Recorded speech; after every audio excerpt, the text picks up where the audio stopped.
பணத்தை கொடுங்க மேடம், நான் இந்த பக்கம் வரவே மாட்டேன்.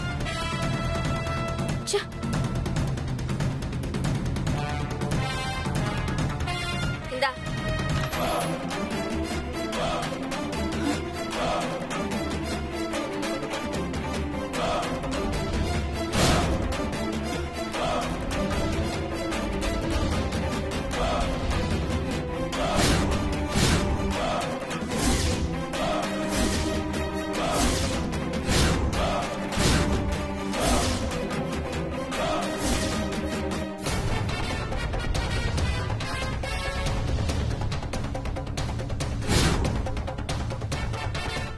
ஐயோ, நல்லா மாட்டணும். எஸ்கேப் ஆயிட வேண்டியதான்.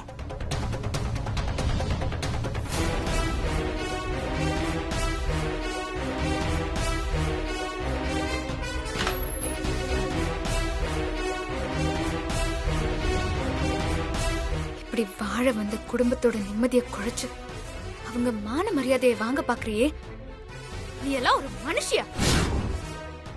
இந்த பொழப்புக்கு நீ பிச்சை எடுக்கலாம். ஏய், என்ன ஓவரா பேசிட்டு இருக்க? அப்படி தாண்டி பேசுவேன். நீ கெட்டவன் எனக்கு தெரியும். ஆனா சஞ்சுவை இந்த கேஸ்ல இருந்து தப்பிக்க விடாம பொய் சாட்சியெல்லாம் ரெடி பண்ணி இந்த அளவுக்கு கேடு கெட்டத்தனமா நடந்துப்பேன்னு நான் நினைச்சு பாக்கலடி. எந்த பொண்ணாவது அவ வாழ வந்த வீட்டுக்கு துரோகம் பண்ணுவாளா? ஏய், அப்படி தாண்டி பண்ணுவேன். கல்யாண வீடா இருந்தாலும் கருமாதி வீடா இருந்தாலும் அங்க எனக்கு தான் முதல் மரியாதை கிடைக்கணும். நான் மூத்த மருமகளா இருக்கிற வீட்ல அத்தை முத கொண்டு எல்லாருமே உனக்கு மரியாதை கொடுத்துட்டு இருந்தா அத நான் பாத்துட்டு இருக்க. நான் சூடு சொரணை இல்லாதவளா? ஏய், நிறுத்தி. என்ன மரியாதை? பெரிய மரியாதை? மரியாதைங்கிறது கேட்டு வாங்குறது இல்ல. நீ நடந்துக்கிற முறைய பார்த்து மத்தவங்க உனக்கு தானா தரணும். உனக்கு மரியாதை கிடைக்கணும்னா அதுக்காக நீதான் நல்லவனா மாறணும். அதை விட்டுட்டு இப்படி சஞ்சீவ ஜெயிலுக்கு அனுப்பி கீழ்த்தரமான வேலையெல்லாம் பார்க்க கூடாது. புருஷன் தூக்கு தண்டனை கைதியா ஜெயில இருக்கான். நீ உன் புருஷனை காப்பாத்த முன்ன பின்ன தெரியாதவன் கூட தெரு தெருவா நாய் மாதிரி அலைஞ்சிட்டு இருக்க. இந்த நிலைமையில உன் வாய் அடங்க மாட்டேங்குதுல? அடங்காது.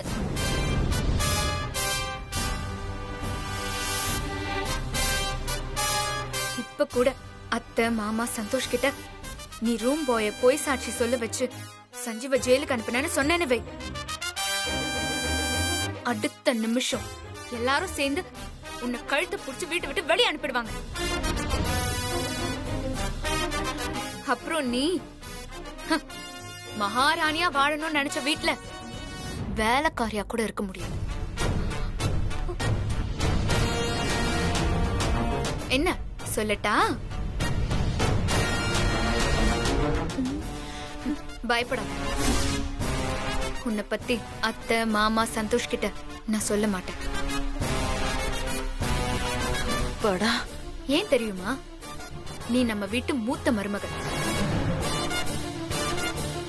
உன்னை நம்ம வீட்டை விட்டு வெளியே அனுப்புனா அதனால நம்ம குடும்பத்துக்கு தான் அசிங்கம். நம்ம குடும்பத்துக்கு எந்த அவமானமும் வந்துடக்கூடாதுன்னு தான் எல்லாத்தையும் பொறுத்துக்கிட்டு பொறுமையா போயிட்டு இருக்கேன். என் பொறுமைக்கு ஒரு எல்லை இருக்குங்கிறத நீ நினைப்புல வச்சுக்கோ.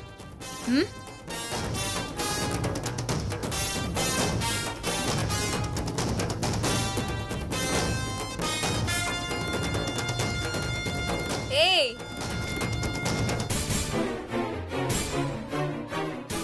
ஐயோ, இவ திரும்ப எதுக்கு கூப்பிடுறான்னு தெரியலையே.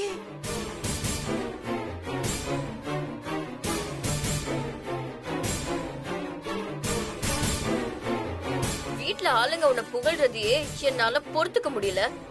அப்படி இருக்கும்போது உன் புருஷன் சஞ்சீவ் என்கிட்டே வந்து உன்னை காம்படிஷன்ல ஜெயிக்க வச்சு ஊரலகம் உன்னை பாராட்டுற மாதிரி உன்னை ஆளாக்கி காட்டுறேன்னு என்கிட்டே சவால் விடுறான்.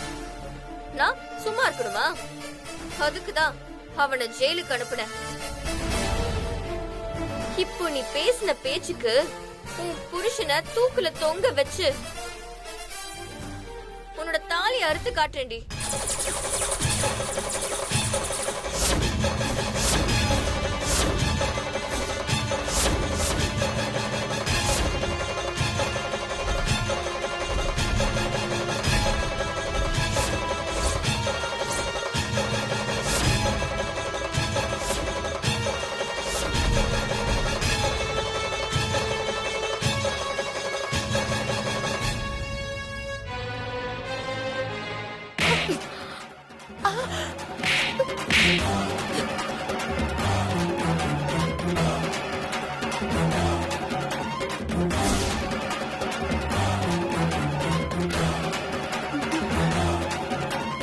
என்ன திமிரு இருந்தா என்னைய அடிப்ப உன்ன. ஏய்,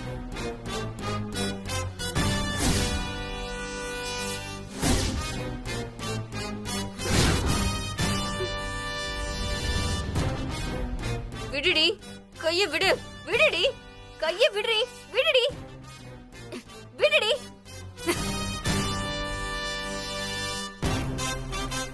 எதுக்கும் ஒரு எல்லை இருக்கு, அது நீ மீறிட்ட ஸ்ரீஜா. ஏன் சஞ்சீவியா நீ தூக்குல தொங்க வைப்பேன்னு சொன்ன? இப்போ சொல்றேன் கேட்டுக்கோடி. உன் கண்ணு முன்னாடியே சஞ்சீவ நிரபராதின்னு நிரூபிச்சு இந்த கேஸ்ல இருந்து அவனை காப்பாத்தி நான் வெளியே கொண்டு வரேன். வருவேன். அதுக்கு இடைஞ்சலா நீ நின்னா உன்னை கொண்டுட்டு ஜெயிலுக்கு போக கூட தயங்க மாட்டேன். ஏன்னா எனக்கு என் தாலிதான் முக்கியம். ஐயோ, கொன்னுடுவாளா? ஜாக்கிரதை.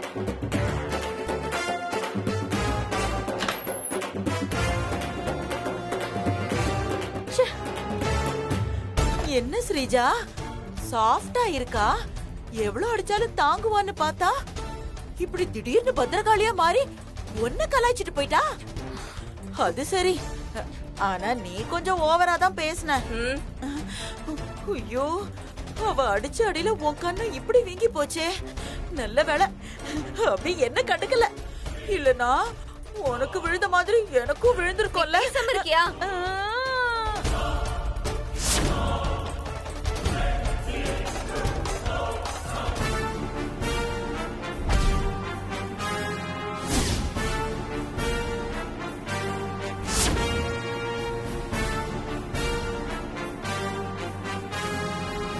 ஏய் அபி, என்னையே அடிச்சிட்டு போறியா? விட மாட்டேன்டி, உன்னை விடவே மாட்டேன். சஞ்சீவ் கழுத்துல தூக்கு கயிறை ஏத்துற, உன் கழுத்துல தாலியை இறக்கி காட்டுறேன்டி.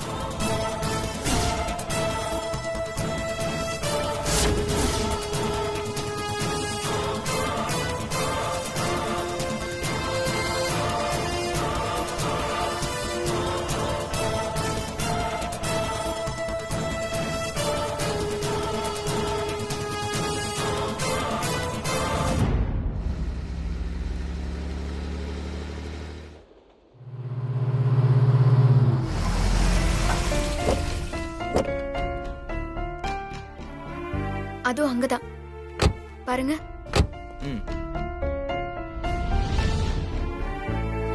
அதான் நான் சொன்ன வக்கீலோட ஆபீஸ். வாங்க போலாம். அபி ஒரு நிமிஷம்.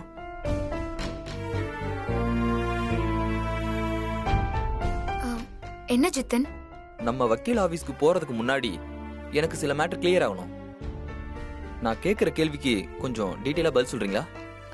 கேளுங்க. சஞ்சீவ் கேஸ்ல ஆஜராக நீங்க முதல்ல இந்த வக்கீல தான் முடிவு பண்ணீங்களா? இல்ல, இதுக்கு முன்னாடி டிரைவர் அண்ணன் சொன்னாருன்னு ஒரு வக்கீல போய் பார்த்தோம். சஞ்சீவ் கேஸ் ரொம்ப வீக்கா இருக்கு, நான் சஞ்சீவ்க்கு சப்போர்ட்டா வாதாடினா கூட சஞ்சீவ் ஜெயிலுக்கு போறது உறுதி. சோ நான் தோக்க போற கேஸ்ல வாதாட போறது இல்லைன்னு சொல்லிட்டாரு. அதுக்கப்புறம் இந்த வக்கீல சந்தோஷ் தான் தேடி பார்த்து இவர்கிட்ட கூட்டிட்டு வந்தாரு. இந்த வக்கீல் கோர்ட்ல எப்படி நல்லா வாதாடினாரா? நல்லாதான் வாதாடினாரு. இருந்தாலும் பொய் சாட்சி சொன்ன ரூம் பாய சரியா விசாரிக்காம விட்டாரோன்னு தோணுது. சந்தோஷ் சொல்றதுக்கு முன்னாடி இந்த வக்கீலை பத்தி உங்களுக்கு எதுவும் தெரியாதுல்ல? இல்ல தெரியாது. ம். இந்த வக்கீல் இதுக்கு முன்னாடி என்ன கேஸ்ல எடுத்து ஜெயிச்சிருக்காரு அதாவது உங்களுக்கு தெரியுமா?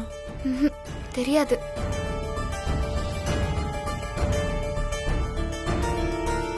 ஏன் ஜித்தன் இந்த மாதிரி கொஸ்டின்லாம் என்கிட்ட கேட்டுட்டு இருக்கீங்க? அபி, நமக்கு சாதாரண கோல்டு வந்தா கூட எந்த டாக்டரை பார்க்கணும், எங்க ட்ரீட்மெண்ட் நல்லா இருக்கும், அப்படி இப்படின்னு அக்கம் பக்கத்துல விசாரிச்சுட்டு தான் போவோம். ம். அப்படி இருக்கிறப்போ இது உங்களுக்காக வாதாட போற வக்கீல் மேட்டர். உங்களோட லைஃப், உங்களோட குடும்பமானம் எல்லாமே அடங்கியிருக்கு. நீங்க சூஸ் பண்ற வக்கீல் தான் உங்களுடைய வெற்றி தோல்வியை முடிவு பண்ண போறாரு. அப்படி இருக்கிறப்போ நீங்க ஒரு வக்கீலை சூஸ் பண்றதுக்கு முன்னாடி அவர் யாரு, எப்படிப்பட்டவர், எங்க இருந்தாரு, இதுக்கு முன்னாடி எத்தனை கேஸ் ஜெயிச்சிருக்காரு, இந்த வக்கீலோட கிளைண்ட்ஸ் யாராரு, இதெல்லாம் தெரிஞ்சதுக்கு அப்புறம் தான் இந்த வக்கீலை சூஸ் பண்ணி உங்க கேஸையே கொடுத்துருக்கணும். சரி விடுங்க, இந்த வக்கீல் யாரு, இவன் எப்படிப்பட்டவன்ற ஹிஸ்டரிய இன்னும் 5 மினிட்ஸ்ல நான் கண்டுபிடிக்கிறேன்.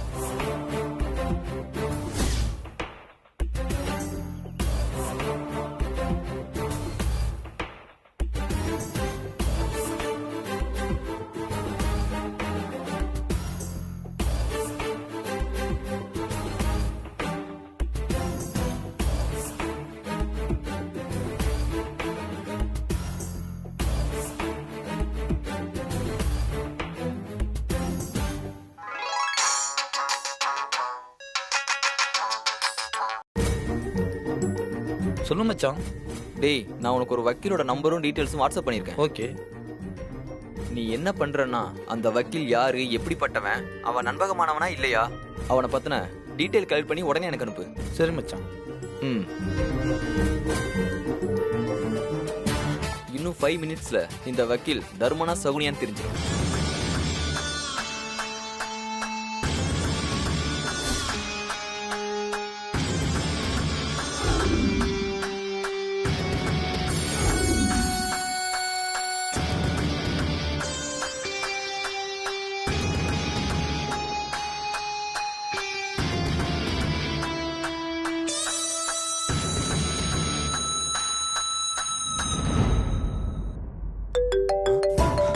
ஃப்ரெண்டு கால் எடுத்து பண்ணிட்டான். பேசுங்க.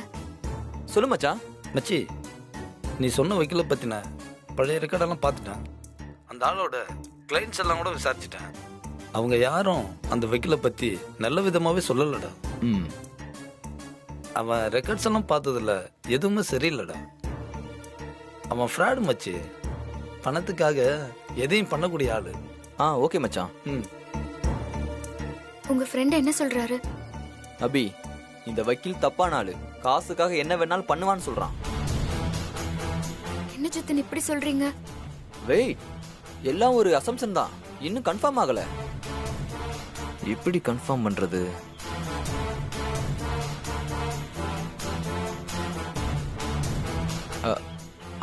அபி, இந்த வக்கீல் ஃப்ராடா இல்லையாங்கிறத அவனுக்கு ஃபோன் பண்ணி அவன் வாயாலே தெரிஞ்சுக்கலாம். எப்படி ஜித்தன்? சும்மா போட்டு வாங்குறது தான். கிளிக் ஆகுதான் பாப்போம்.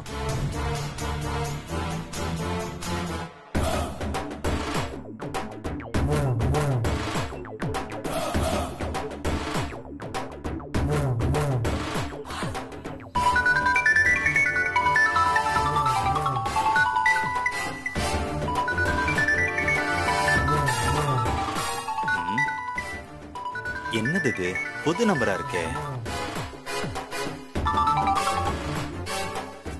ஹலோ. ஹலோ சார், எப்படி இருக்கீங்க? யாரு? ஸ்ரீஜா மேடமா? கரெக்டா கண்டுபிடிச்சிட்டீங்க சார். நான் வக்கீல் மேடம். உங்க குரல மறப்பனா?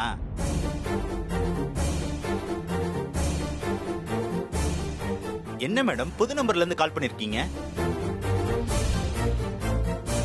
இதுவும் என்னோட நம்பர் தான் சார். ஓ அப்படியா? சரி, எதுக்கு கால் பண்ணீங்க?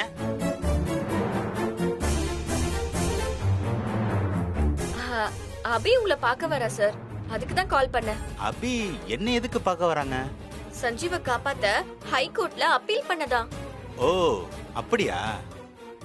மேடம், நான் இப்ப என்ன பண்ணணும்? என்ன சார், என்ன கேக்குறீங்க?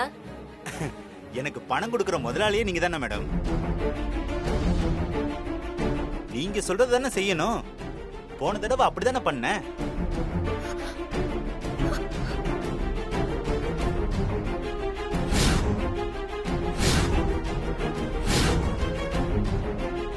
போன தடவை பண்ண மாதிரியே பண்ணிடுங்க. போன கேஸ் மாதிரினா அபிய ஏமாத்தி நாமளே ரூம் பாய பொய் சாட்சியா ஏற்பாடு பண்ணி சஞ்சீவ உள்ள தள்ளணுமே, அது மாதிரியா?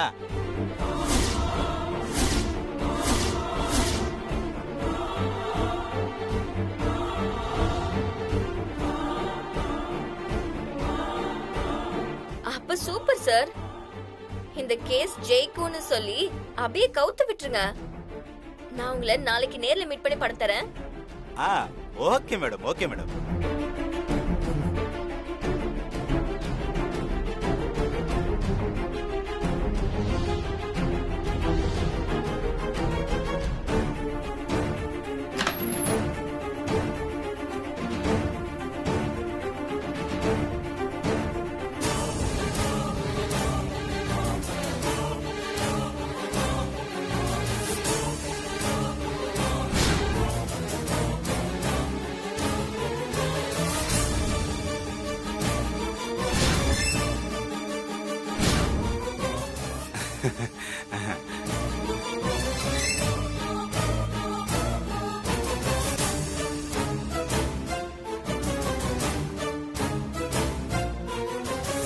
வாங்க அபி மேடம். என்ன இந்த பக்கம்?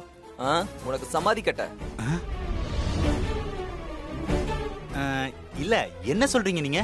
என்ன நான் சொல்றது புரியலையா? இப்போ புரியும் பாரு.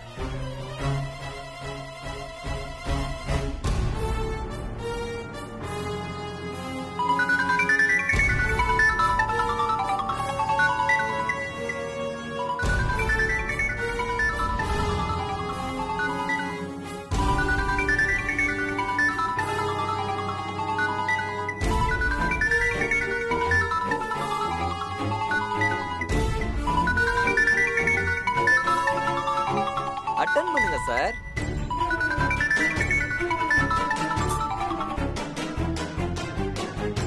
ஹலோ. ஹலோ, எப்படி இருக்கீங்க வக்கீல் சார்?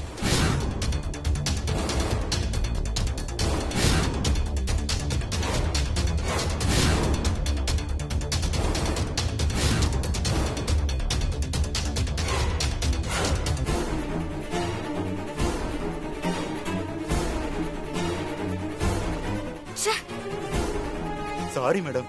நீங்கெல்லாம் ஒரு மனுஷனா? உங்களை நம்பி தானே சார் நான் இருந்தேன். என் ஹஸ்பண்ட் சஞ்சீவை எப்படியாவது வெளியே கொண்டு வந்துருவீங்கன்னு எப்படி அநியாயமா நம்ப வச்சு ஏமாத்திட்டீங்களே சார். உங்களுக்கு பணம் தான் வேணும்னா நீங்க எவ்வளவு பணம் கேட்டிருந்தாலும் நான் கொடுத்துருப்பேனே சார். இப்படி ஸ்ரீஜா பேச்சு கேட்டு அநியாயமா எங்க லைஃபே அழிச்சிட்டீங்களே சார். என் சஞ்சீவுக்கு தூக்கு தண்டனை வாங்கி கொடுத்துட்டீங்களே சார். எந்த தப்புமே பண்ணாத என் சஞ்சீவ் இப்போ சாக போற நாள தெரிஞ்சுக்கிட்டு தினம் தினம் செத்துக்கிட்டு இருக்கான் சார்.